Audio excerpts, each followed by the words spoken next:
नमस्कार, मी पंजाब डक. मेच्या पहिल्या आठवड्यात राज्यामध्ये अवकाळी पावसाचं संकट असणार आहे म्हणून ही अंदाज लक्षात येतात.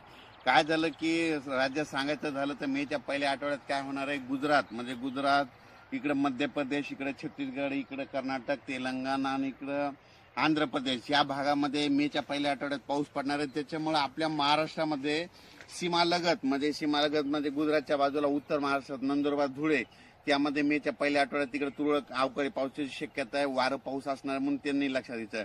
त्याच्यानंतर जळगाव जिल्हा मध्य प्रदेशकडे पाऊस पडणार आहे. त्याच्यामुळे मेच्या पहिल्या आठवड्यात त्याच्यामुळे जळगाव, जामोद, बुलढाणा जिल्हा, अमरावती, अकोला, वर्धा, नागपूर, भंडारा, गोंदिया, चंद्रपूर या भागामध्ये अवकाळी पावसाची शक्यता आहे म्हणून मेच्या पहिल्या आठवड्यात ही अंदाज लक्षात येतात.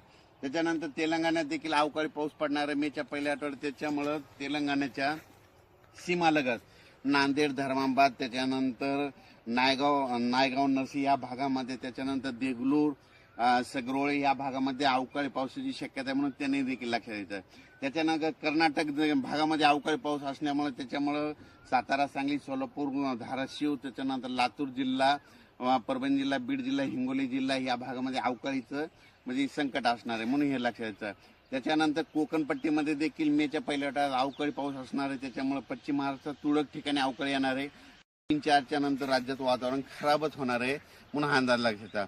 अवकाळी पाऊस राज्यातला सर्व शेतकऱ्याला सांगतो की सर्वदूर नसतो, पण शेतकरी काय करतात, सर्वांना वाटतं की सगळीकडे, म्हणून हे पहिल्यांदा लक्षात घेणं जरुरी आहे.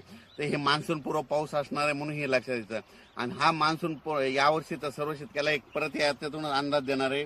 यावर्षी खूप चांगला पाऊस पडणार आहे, म्हणजे समाधानकारक असणार आहे. जसा 2024ला पाऊस पडला तसंच यावर्षी 25ला देखील पाऊस पडणार आहे म्हणून ही शेतकऱ्यासाठी आनंदाची बातमी. आता ह्या मे मध्ये म्हणजे अवकाळी पाऊस म्हणजे मान्सून पूर्व पाऊस आला बऱ्याच ठिकाणी सुरुवात होणार.